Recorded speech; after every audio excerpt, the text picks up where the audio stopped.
BA पाठ तृतीय संस्कृत प्रथम प्रश्न पत्र योग दर्शन सूत्र 10 से 13। डॉक्टर मनीषा गोदारा, सह आचार्य संस्कृत, राजकीय बांगड़ महाविद्यालय, डीडमन।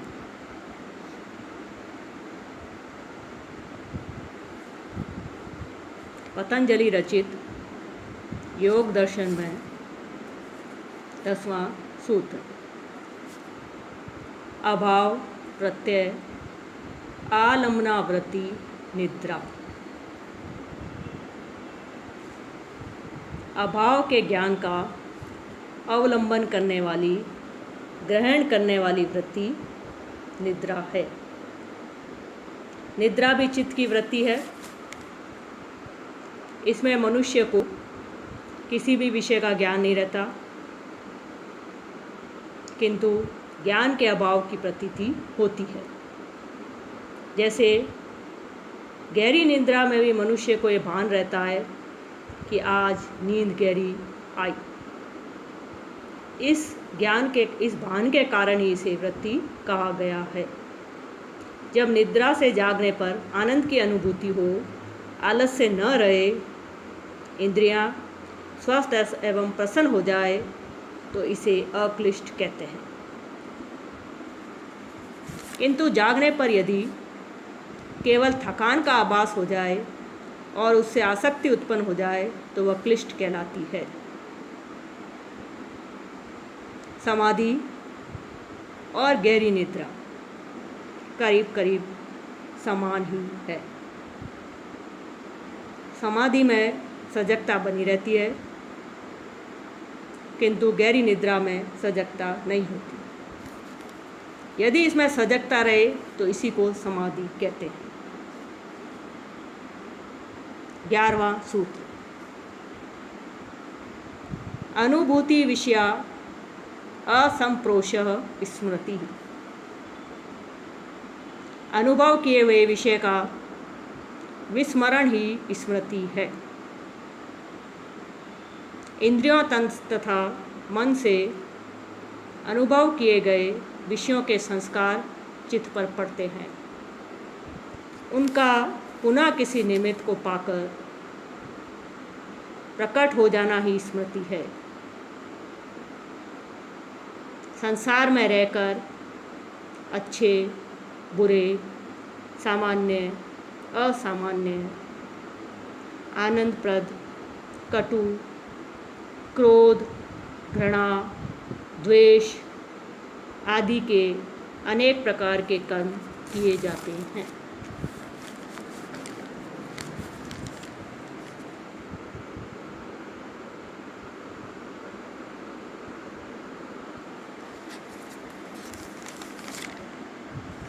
तथा मन द्वारा सोचे जाते हैं। उनमें जिनका गहरा अनुभव होता है तथा जो बात गहराई तक प्रविष्ट हो जाती है, वही संस्कार कहलाते हैं। ये संस्कार चित्त पर स्थायी रूप से पड़ते हैं, जिनका प्रभाव अनेक जन्मों तक रहता है, जब तक उनका भोग समाप्त नहीं हो जाता।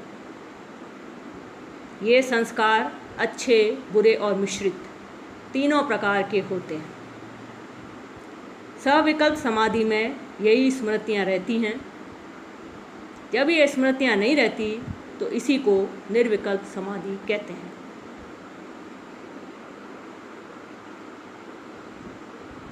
किंतु बीज रूप में ये विद्यमान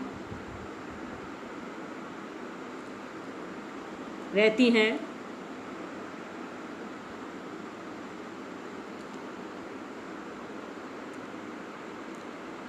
जिससे व्यवहार के समय इसका उपयोग किया जा सकता है। चित्त पर पड़े संस्कार जब जागते हैं, तभी उन्हें स्मृति कहते हैं। जब इस वृत्ति से आत्मज्ञान में उत्साह बढ़ता है, तो यह क्लिष्ट तथा भोगों में रुचि बढ़ती है, तो यह क्लिष्ट कहलाती है। सूत्र 12 अभ्यास वैराग्याभ्याम निरोधः।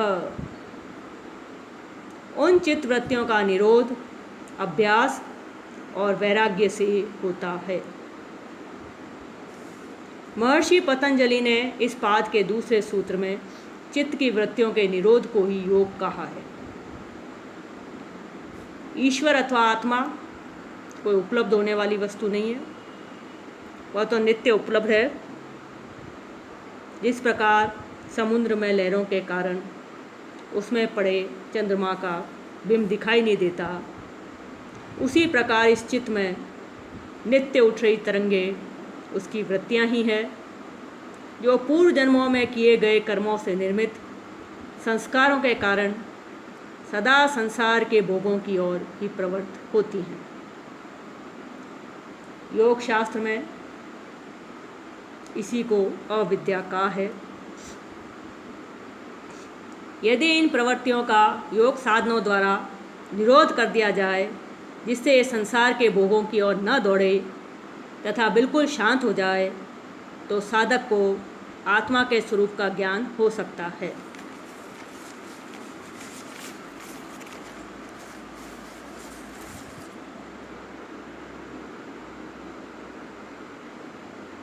आत्मज्ञान होने पर ही साधक को संसार से पूर्ण वैराग्य होता है तथा वह स्वयं दृष्टा साक्षी बन जाता है।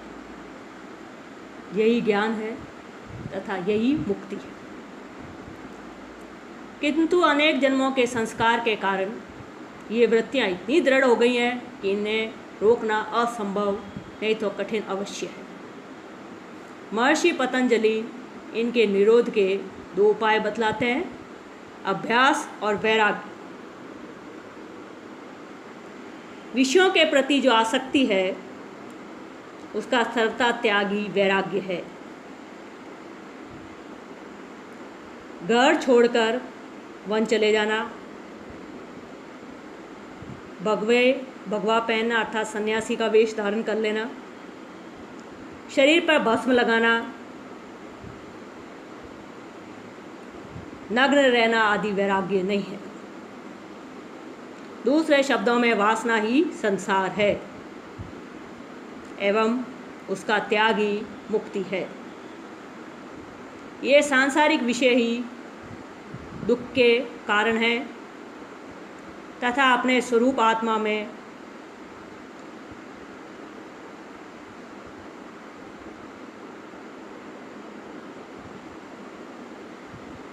स्थित हो जाना ही परमानंद की स्थिति है। जो विषयों के प्रति आसक्ति का त्याग किए बिना योगाभ्यास करते हैं वे पथभ्रष्ट ही होते हैं तथा पाखंडी हो जाते हैं। इसलिए वैराग्य भावना से युक्त होकर निरंतर मन की प्रवृत्तियों को रोकने का अभ्यास करने से निश्चित ही साधक को आत्मज्ञान का सुख मिलता है। किंतु सांसारिक व्यक्ति ठीक इसके विपरीत कर रहा है। वह आत्मा और ईश्वर के प्रति वैराग्य की भावना से युक्त है तथा इन वृत्तियों को रोकने का नहीं, इनको और दृढ़ और विकसित करने का यत्न कर रहा है।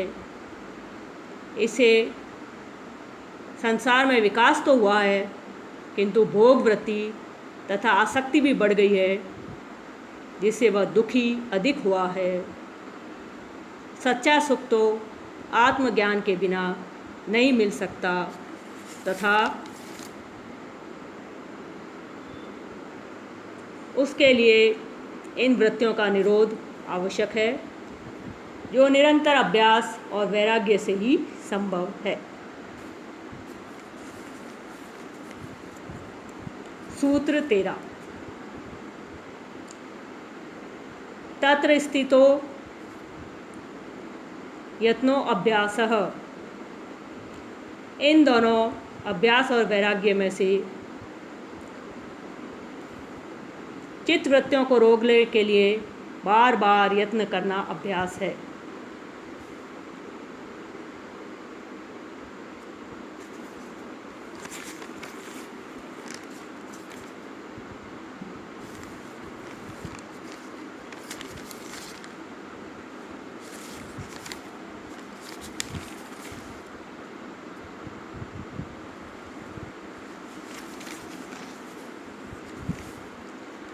इस सूत्र में अभ्यास की व्याख्या करते हुए महर्षि कहते हैं कि चित्त की स्थिरता के लिए बार बार जो प्रयत्न किया जाता है वह अभ्यास है। मन बड़ा चंचल है, वह एक क्षण भी शांत नहीं रहता। विचारों का प्रवाह ही मन की चंचलता के कारण है। यह प्रवाह निद्रा में भी चलता रहता है, स्वप्न भी इसी प्रवाह से आते हैं। यह मन हजारों तरफ भागता है। इसे किसी एक ध्येय की ओर स्थिर करने की चेष्टा बारंबार करना अभ्यास है।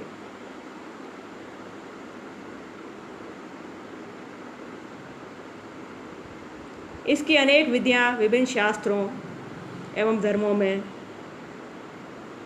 खोजी गई हैं, जैसे ध्यान, भजन, कीर्तन, त्राटक, ओम पर ध्यान, मंत्र, जाप, किसी मूर्ति, तस्वीर आदि को आधार बनाकर अपने इष्ट देवता अथवा परमात्मा पर ध्यान, गुरु द्वारा दिए मंत्र का जाप, शरीर के किसी अंग विशेष जैसे भ्रुकुटी, हृदय,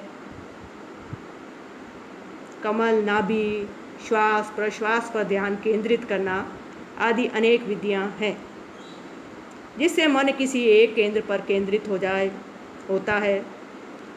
इससे मन की शक्ति कई गुना बढ़ जाती है, जिससे सिद्धियां भी प्राप्त होती हैं। साधक को इन सिद्धियों से बचकर इस शक्ति का उपयोग आत्मज्ञान हेतु ही करना चाहिए। मन के एकाग्र होने से वह शांत नहीं होता,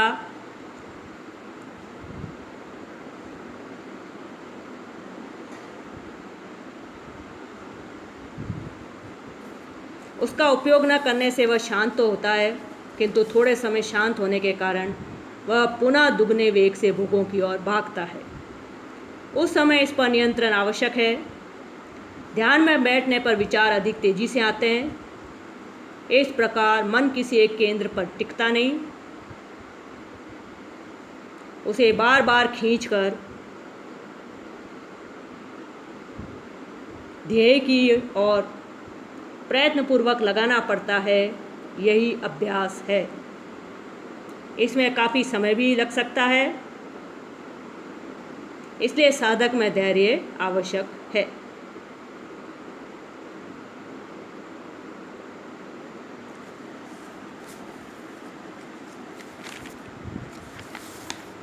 योग सूत्र योग दर्शन का मूल ग्रंथ है। यह न्याय, वैशेषिक, योग, वेदांत एवं मीमांसा इन षड दर्शनों में से एक दर्शन है और योग शास्त्र का एक ग्रंथ है। योग सूत्र की रचना 3000 वर्ष से पहले पतंजलि ने की है। योग सूत्र में चित्त को एकाग्र करके ईश्वर में लीन करने का विधान है। पतंजलि के अनुसार चित्त की वृत्तियों का निरोध ही योग है। चित्त वृत्ति निरोध योग, अर्थात मन को इधर उधर भटकने न देना, केवल परमात्मा में स्थिर रखना ही योग है। योग के 8 अंगों के सतत अभ्यास से चित्त वृत्तियों का निरोध हो जाता है। योग के 8 अंग हैं। पहला यम अर्थात 5 सामाजिक नैतिकता के नियम। 5 सामाजिक नैतिकता। प्रथम, अहिंसा, शब्दों से, विचारों से और कर्मों से किसी को हानि नहीं पहुंचाना। सत्य, विचारों में सत्यता। अस्तेय, चोर प्रवृत्ति का न होना। ब्रह्मचर्य के 2 अर्थ हैं। चेतना को ब्रह्म के ज्ञान में स्थिर करना, सभी इंद्रिय जनित सुखों में संयम बरतना। 5वां यम है अपरिग्रह, आवश्यकता से अधिक संचय नहीं करना। योग का दूसरा अंग है नियम, 5 व्यक्तिगत नैतिकता। शौच, पवित्रता, संतोष, स्वाध्याय, अध्ययन में लगना, ईश्वर प्रणिधान, ईश्वर का ध्यान करना और क्रिया योग। तीसरा योग का अंग है आसन, योगासनों द्वारा शारीरिक नियंत्रण, जैसे पद्मासन, शवासन, दंडासन, स्वस्तिकासन। भुजंगासन, मयूरासन आदि। चौथा है प्राणायाम। श्वास और प्रश्वास की गति का स्थिर हो जाना, विच्छेद हो जाना ही प्राणायाम है। प्राणायाम के 3 प्रकार माने बाह्य, अभ्यंतर एवं स्तंभवृत्ति।